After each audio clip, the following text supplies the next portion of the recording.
Okay, I guess we can start. I just want to start by saying thank you for this opportunity to be involved in resident education.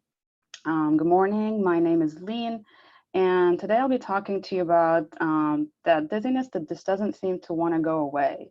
What is it? How do we manage it? And how do we deal with those patients in our clinics? Just a note that I have no financial disclosures to share other than I am employed by UTMB. I hope by the end of this talk, you will be able to understand the clinical importance of a vestibular case interview.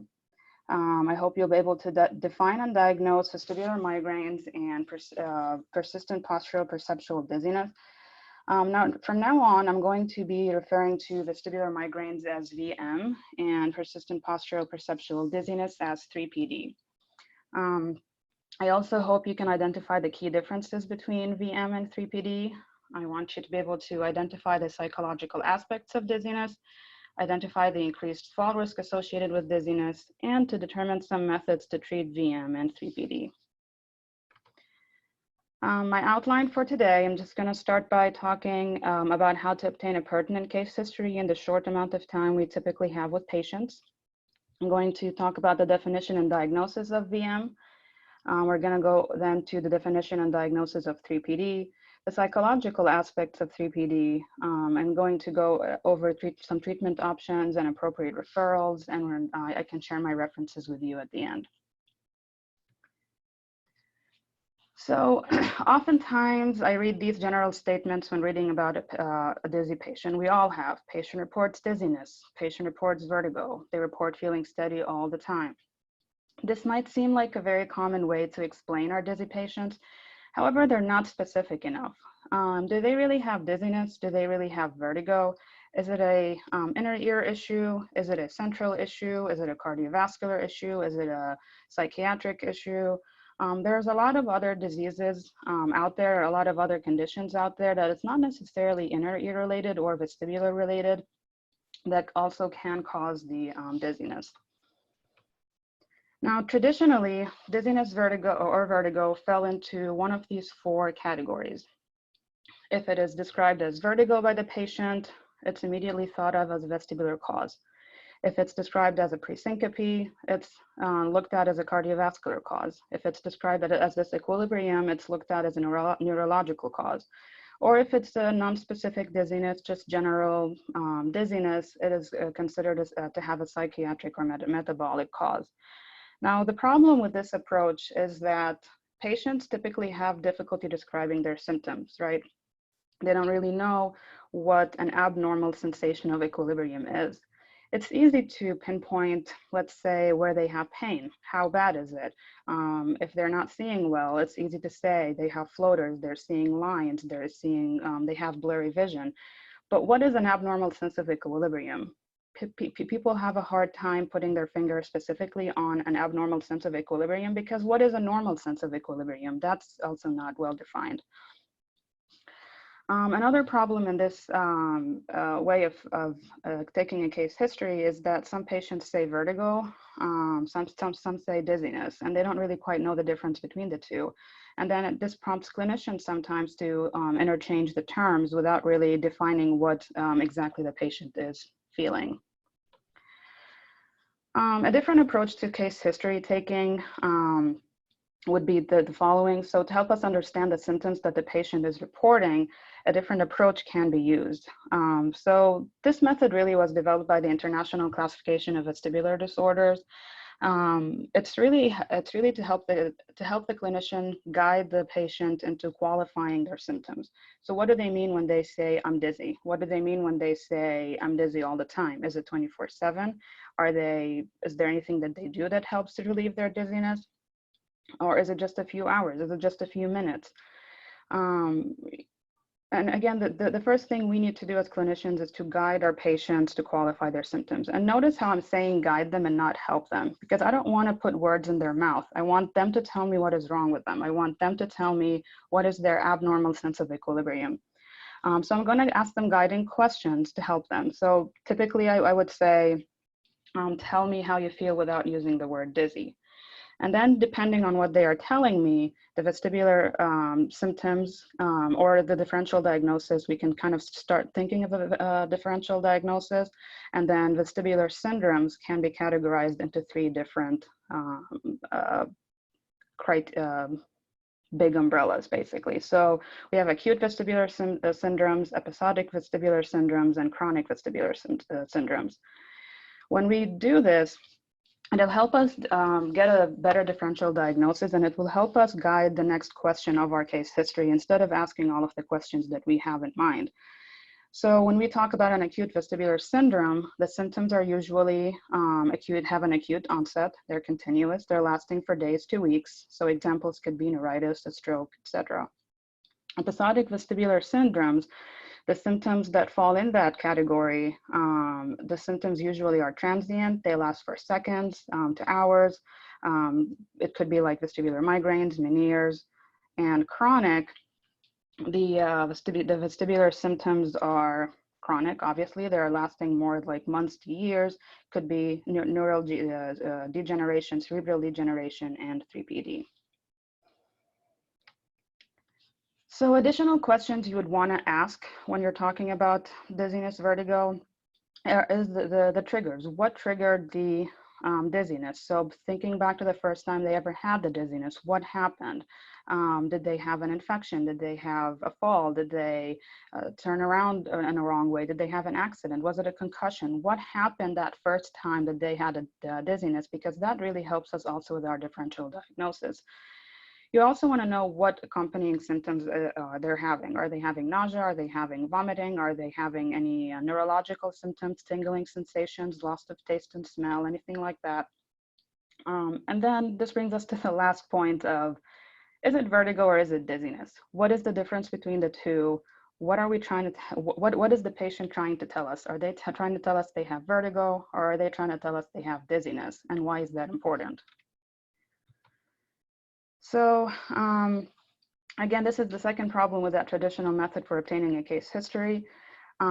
Vertigo is the sensation of motion when no motion is present. So when patients tell you they feel like they're spinning, when patients tell you things are spinning around them, the hardest, I think, with patients is when they're trying to describe oscillopsia. So what happens when you have a bilateral vestibular weakness?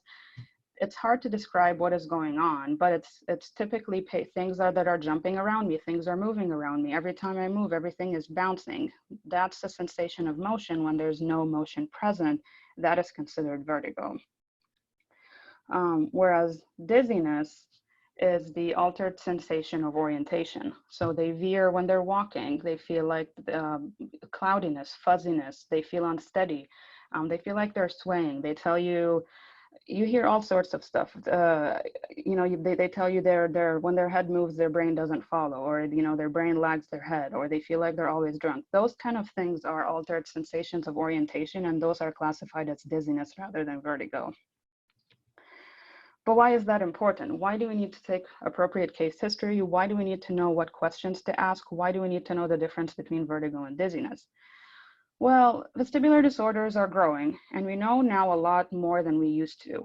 Many disorders now can look and present in a similar way, but in fact, when you look at certain diagnostic criteria, they are actually very different.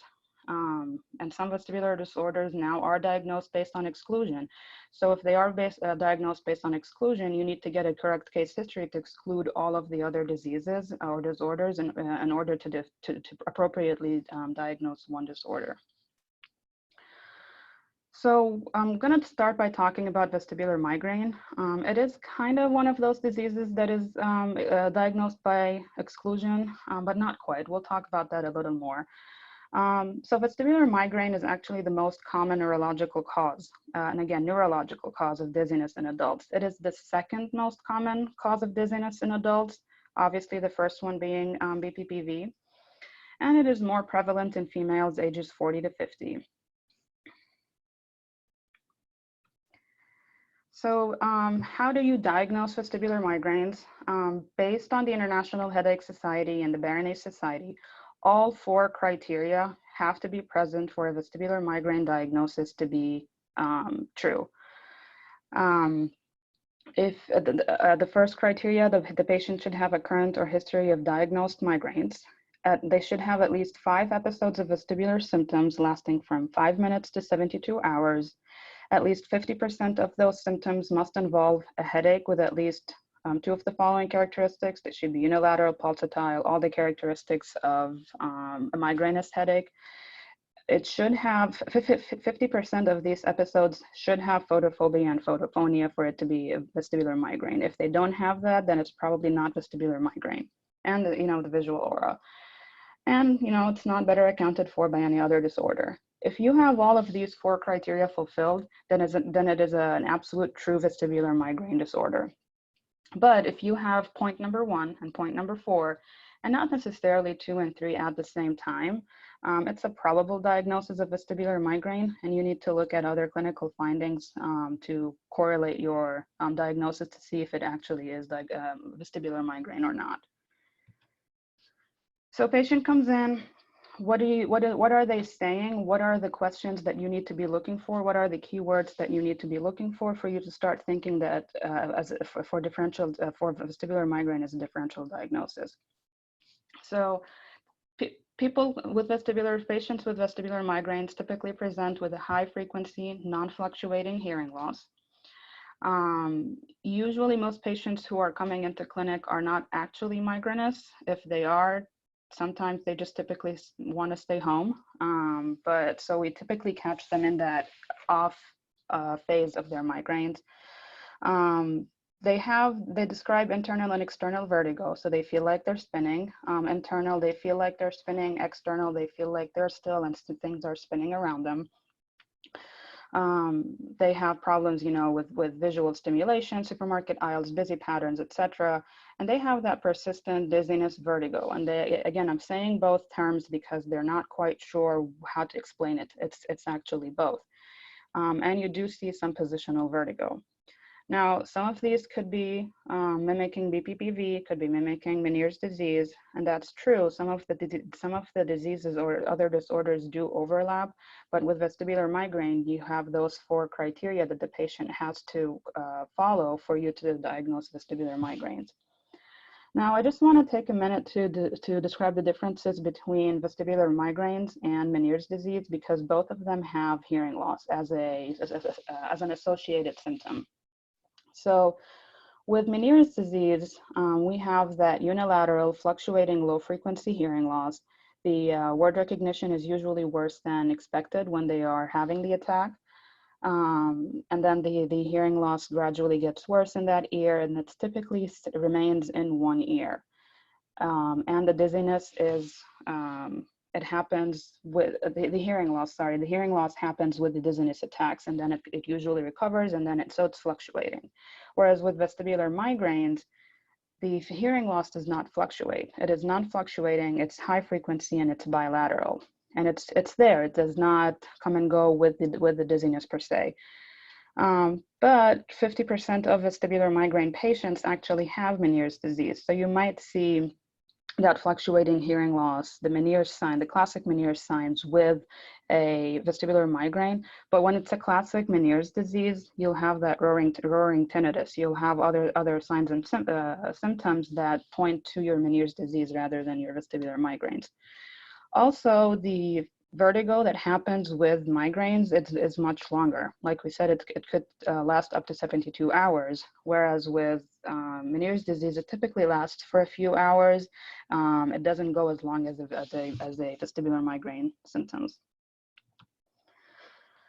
So what are the clinical findings that we see when we test a patient with vestibular migraines? Well, it's a little bit tricky because there's really not one clear finding or on a VNG or any other test that we may do. And there's also a lot of overlap between vestibular migraines and other disorders like we talked about. So sometimes you'll see central findings on a VNG, sometimes you'll see peripheral findings. Sometimes you might see positional nystagmus. Actually, that's the most common finding. And the differentiating factor between vestibular migraine, positional nystagmus, and BPPV obviously is that torsional component. With the BPPV, you'll see the eyes go in either clockwise or a counterclockwise position when you put them in a Dix-Hall pike, whereas positional nystagmus and vestibular migraines, it's more of a horizontal nystagmus. You'll also see VOR deficits. You'll see abnormal saccades. You might see abnormal VEMPs, abnormally large VEMPs. You might see hyperactive calorics. So, and you might not. You might get a normal VNG. So it's really tricky to diagnose based on a VNG. This is why, looking at this disorder, there's not one way to test or diagnose it, and you're really diagnosing it based on the history and confirming it with some of the relevant vestibular findings you might see. This is why it is critical to know exactly what questions to ask in that short amount of time you have with the patients. Always think of the next question depending on what they are telling you, thinking of what differential diagnosis you are trying to go through. So next I'm going to talk about another disease that is diagnosed based on case history, based on exclusion. It's 3PD, or persistent postural-perceptual dizziness. You can call it 3PD, you can call it triple PD, you can call it PPPD, you can call it with first, middle, last name. It really doesn't matter. But it's really not an entirely new disorder. It has been called several names in the past. Chronic subjective dizziness, phobic postural vertigo, visual vertigo. It really, all of those are based on the symptoms we were going to talk about here in a bit. So it's not really a new disease or a new disorder. Sorry, these two slides are a little bit wordy. I'll try to go through them. But after 30 years of peer research, research and peer review, the Barony Society came out with a consensus document that contains the diagnostic criteria for 3PD. So the term 3PD is relatively new, but the disorder has been around. And they classified the disorder as a chronic functional vestibular disorder. And just like vestibular migraines, all 5 criteria here have to be fulfilled for the diagnosis to be true. So the first criteria is 1 or more symptoms of dizziness are present on most days for 3 months or more. Most days is defined as 15 days out of 30 days. So if they have that dizziness that is present at least 15 days per month for 3 months or more, that's what they're talking about. And dizziness here again is described as that altered spatial orientation and not true vertigo or spinning. So it's not like vestibular migraines where it could be both. With the 3PD, it's typically dizziness or an altered sense of altered spatial sensation. The symptoms last for long periods of time, but they may go and wax and wane in severity. And the symptoms are not necessarily present throughout the entire day. They could, but they're not necessarily present throughout the entire day. The second criteria is there is an initial trigger for the 3PD, but the attacks that happen while the disorder is going on, if that makes sense, there are no triggers there. So they are exacerbated by 3 factors. The symptoms are exacerbated, but they're not necessarily triggered by any factors. But they're exacerbated by upright posture, standing up for too long, active or passive motion, and that's when we kind of get similar symptoms to BPPV. I get dizzy when I turn on my head, or it gets worse when I move my body. And the same as vestibular migraines, it's exposure to the complex visual patterns, supermarket aisles, the busy patterns, going to the movies, scrolling on social media, those kind of things. The third criteria, again, the disorder, like I said, it starts by, or it's caused by conditions that cause vertigo, and it becomes exacerbated by those factors we talked about. And then the symptoms cause significant distress or functional impairment. And this is important because in our balance clinic, we typically give the patients a DHI, or the dizziness handicap inventory, because really we want to see how much are they being affected by their dizziness. Sometimes you get patients with BPPV and their DHI scores shows that they have a mild handicap from their dizziness. And sometimes you get patients who have a completely normal VNG and you look at their DHI and they have a severe handicap. You know, they feel like severely handicapped from their dizziness. So that's, you know, that is why we want to do questionnaires. That's why we want to know how much it's affecting them. It's because it's a diagnostic criteria. And number 5 is really not better accounted for by any other disease or diagnosis. So how do they come in? How do they present themselves in clinic? Again, they, like we said, it's an altered sensation of altered spatial awareness or orientation. So they say that they are swaying, they are bobbing, they are veering to one side or the other. Symptoms have been present for at least 3 months. Again, like we said, 15 days of 30 days for 3 months. The dizziness is exacerbated by movement, by prolonged uptight posture. They are now noticing some motion sickness. Other things that they might say, they'll start saying, you know, I feel fuzzy, I feel cloudy, I feel full, I feel lightheaded, my visual focus is not clear. Those are kind of signs that it might be 3PD. We need to kind of start looking at that diagnostic criteria. So how does 3PD happen? What is the clinical course of 3PD? And if all of this is starting to sound familiar, it's because it is. 3PD really rarely occurs on its own. It usually starts with a vestibular insult, such as BPPV, neuritis, labyrinthitis, Meniere's disease, or even vestibular migraines. And it can also overlap with some of these disorders. So symptoms of 3PD start to appear once the initial insult is either compensated or treated. And they typically don't have a symptom-free interval. When they tell you they feel dizzy all the time, it is typically all the time. However, if we are looking at differential diagnosis and we find that there are signs of another active disorder, it does not necessarily exclude 3PD. So what do we see clinically on a VNG when we test a patient for 3PD? Really, there are no specific findings. You might see signs of that initial vestibular insult, like compensated vestibular weakness, signs of BPPV, but you really will not find a specific clinical sign that points to 3PD.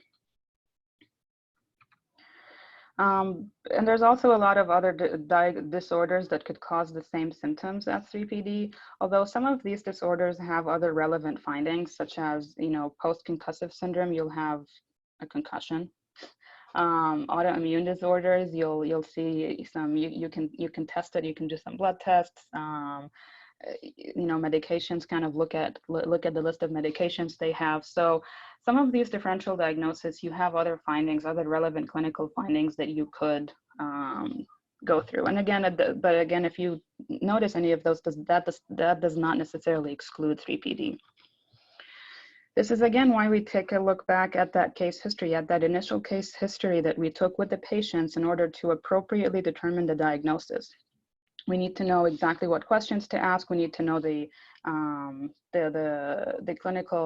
diagnostic criteria in order to ask the appropriate questions. Now, I know some of you might be thinking, you know, this all seems like a catch-all. Diagnosis used when all else fails. It really is not. Yes, there are a lot of coexisting disorders that can present with 3PD, but 3PD is typically seen with a lot of patients who have general anxiety. About 50 to 60% of patients with 3PD have generalized anxiety disorder. Now, 25% have no mental health issues, and that's okay, but the majority of patients have anxiety or other mental health issues. And they can also, like we said, have vestibular migraines, Meniere's disease, or BPPV as a comorbidity. So psychology of 3PD, what is the psychology behind it? Again, when we see a patient in clinic, it's not just their inner ear that we're interested in. We're interested in the patient as a whole and their psychology. Like we've said multiple times, 3PD is initially triggered by a vestibular insult, let's say BPPV or neuritis. It could also be triggered by an anxiety or any other traumatic life event. It doesn't have to be a vestibular insult that caused it. Now, once a vestibular, but let's talk about a vestibular insult like neuritis. Once that happens, there are mechanisms that kick in for compensations, and then the symptoms eventually resolve with treatment with compensation. But in 3PD, there's that constant state of maladaptation that is provoked by that upright posture, by the visual stimuli, by the motion. And because of that, there's always a heightened sense of self-monitoring and fear of further attacks. So they get stuck in that endless cycle. They have the attack, the patients, have that neuritis. Let's say they fell, they hurt themselves. Now they fear an attack. Now their gait is going to change because they are fearing that they're going to fall. They're going to shuffle their steps. Their stride length decreases. Their posture changes. Their center of gravity changes. Their neck becomes stiff. When they're turning corners, you'll notice that they don't turn their necks anymore. They turn their whole body. Now, because of all these gait and postural changes, they actually do get dizzy, because this is not their normal equilibrium. This is not what their body is used to. The body is used to regular stride length, upright position, the neck moving around. The body is not really used to all of these changes. So when you change all of that, when you change the center of gravity, they'll be more prone to falls. They'll actually be dizzy. And because patients with 3PD are afraid to fall, they will end up falling. And why is that important? Each year, about 3 million older adults in the US are treated in the emergency room due to falls, and these numbers are according to the CDC. Over 800,000 of them are hospitalized, and falls are the most common causes of traumatic brain injury. Now, we know that an aging balance system is more prone to abnormalities, whether it be vestibular or visual or somatosensory. But there are a lot of other factors that could cause falls in older adults. But if it's 3PD, we can manage it. We can take a look at it, we can diagnose it and appropriately manage it and take that factor away. So it's really important to be able to diagnose 3PD to prevent falls, especially in older adults, because really falls can get costly, both financially and medically.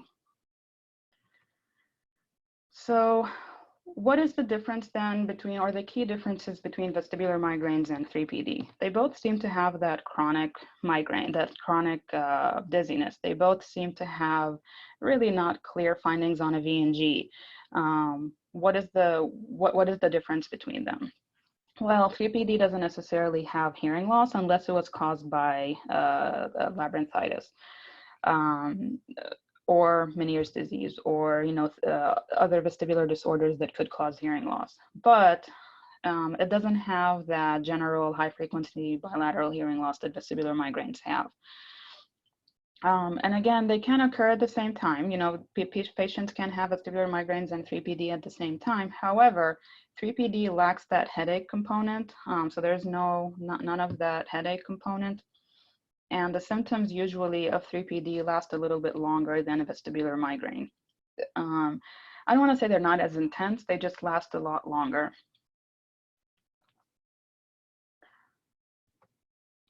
So I'm going to present here a hypothetical case of just what you would typically see in a clinic and how you would want to think about things. So Nellie is a 72-year-old female. She presents to the clinic with classic signs of left BPPV.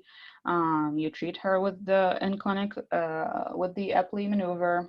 You check her in 2 weeks. There are no clinical signs of BPPV anymore. Great, she's healed. No more problems. She shouldn't have any more of that room spinning dizziness every time she turns to the left. Now, Nellie here is very nervous. When she first experienced the symptoms of BPPV, she almost fell over. She had nausea. She was vomiting. She felt very unsteady. She had been hearing about a few friends and neighbors who had fell and needed knee and hip replacements, and that made her even more nervous. So now, 6 months in, she's back in the clinic. She's saying she's dizzy. And upon further questioning, we were able to determine that she has dizziness and not vertigo. So she's not having that same room spinning sensation when she turns her head to one side versus the other. She's now saying she's dizzy. She's fuzzy. She feels like she's unsteady. She can't go to the movies anymore. She can't garden for too long. When she comes into the clinic, you're watching her gait. She's shuffling her steps. It's different than when she first came in. You test her again in clinic. Everything seems normal except her that vestibular component. So she's relying more on her vision. She's overly relying on her vision, even though her vestibular components are normal. There's really nothing abnormal that you're seeing, but once you let her rely on her normal vestibular symptoms, she fails. So she's relying a lot on her somatosensory and on her visual system. So now what now? Now what do we do? So the treatment options for 3PD, again, remember that 25% of patients do not have any mental health disorder, but treatment of that anxiety in this case is key. We need to look at her psychology for a second. We need her to deal with her anxiety a little bit better. We need to get that under control so that she can feel more comfortable with her vestibular system. That's normal, that we got back to normal. Once we do that, we can kind of go through cognitive behavioral therapy as well, and habituation exercises to help her become more confident in her vestibular system. And then we can do vestibular balance rehabilitation that improves the gait, improves that confidence in the balance. They could work on gait stability, walking a little more to improve endurance. And really the research has shown that the best treatments for both 3PD and vestibular migraines, which we'll talk about this in a second, is a combination of that therapy plus medications. Now the treatment for vestibular migraines, the difference is that, and it's almost similar for both disorders. The difference is with migraines, there are some medications, they're out of the scope of this talk, but there are some medications that you can do to manage the migraines, the headaches. Once we do that, we need to manage the triggers. Stress is usually the big trigger, so we need to manage that stress. We need to focus more on better sleep hygiene, limiting caffeine, limiting the exposure to triggers as much as we can. Plus, the cognitive behavioral therapy, vestibular balance rehabilitation, and habituation to improve that confidence in the balance system. So my take-home messages for today is to really know the diagnostic criteria of the disorders, especially ones that you're trying to diagnose by exclusion, and then ask your questions accordingly in order to be able to take a pertinent case history in this short amount of time. I want you to realize that psychology plays a big role in a patient's perception of equilibrium. Again, let's look a little further into the patients once they come in. We're always so focused on their vestibular system, on their ears, what's going on, but sometimes we need to make the appropriate referrals to psychology so that they can manage the stress, manage the anxiety appropriately. Finally, that vestibular migraine and 3PD both can mimic one another and they can coexist. However, that 3PD really lacks that headache component, and that's the big differences. So any questions? Let me see if there's questions.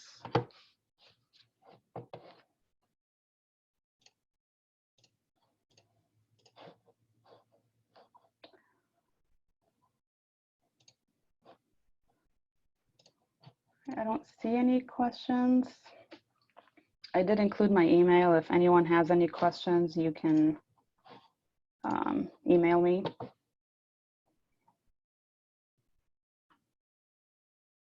And here are my references.